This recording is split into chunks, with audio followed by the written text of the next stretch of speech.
Hi, this is Peter Lund, Director of Product Management here at Industrial Defender. I'd like to spend a few minutes today talking about how you can leverage the great data collection capabilities of ASM with your existing tools within your enterprise. So, why integrate? Basically, the more teams that have access to your ICS security and asset data, the better.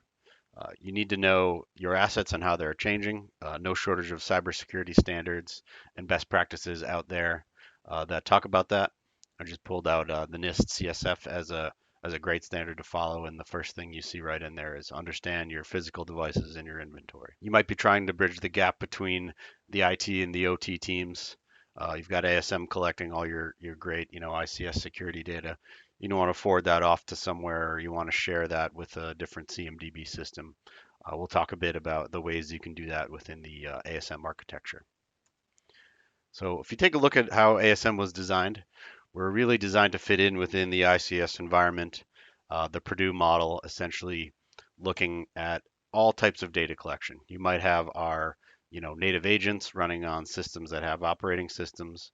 You might be doing, agentless data collection. You might have passive monitoring within the ASM framework. All that feeds up to the ASM. So once you have this great repository of data with the ASM, you can integrate that data quickly and easily a few different ways. So out of the ASM, we have a RESTful API to share data. You can forward security data via syslog. We even have some basic file level integrations that we've had some customers use as well. You might have that syslog data flowing into Splunk. You might have ServiceNow calling the RESTful API, looking at baseline changes or deviations. You might have QRadar reaching in to gather some assets and their properties to get to a central repository within the enterprise. So we're going to do a quick demo to show what that would look like with sending Industrial Defender data to Splunk. Okay, so you can see we've switched over to an instance of Splunk here.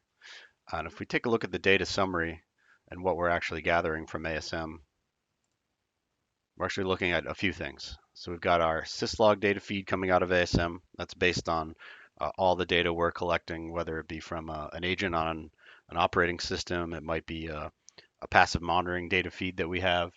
It might be, a Schweitzer relay gathering serial information. Uh, we've also got our RESTful API. This is where Splunk is gathering baseline deviations or exceptions and vulnerabilities out of ASM. And we'll take a quick look at some of the data visualizations in Splunk here. So if you take a look at these Pareto charts, we've got uh, basically the event trends over time for this specific environment. So been monitoring it since last March. We've got a number of spikes in event, so some non-standard protocols being used. We see some MAC and IP address changes, and we've made some major network changes here at Industrial Defender back in March. Um, you can kind of trend aggregate metric categories. So we see some IDS alerts that have spiked over time.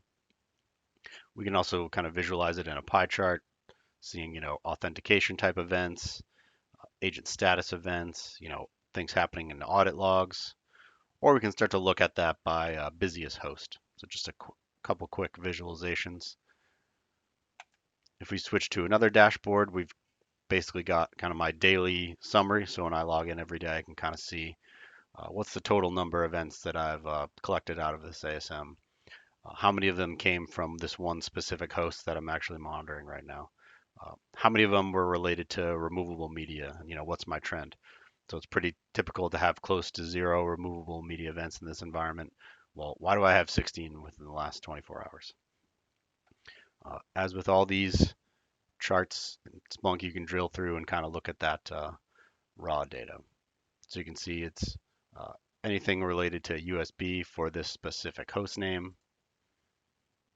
And I just want to view those events.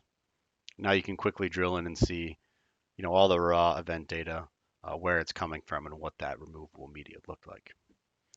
Okay, that wraps up our brief demo of using Industrial Defender with third-party tools. In this case, we highlighted a Splunk use case. So if you're looking for more info, feel free to reach out to us at our website or at info@industrialdefender.com. Thanks for listening.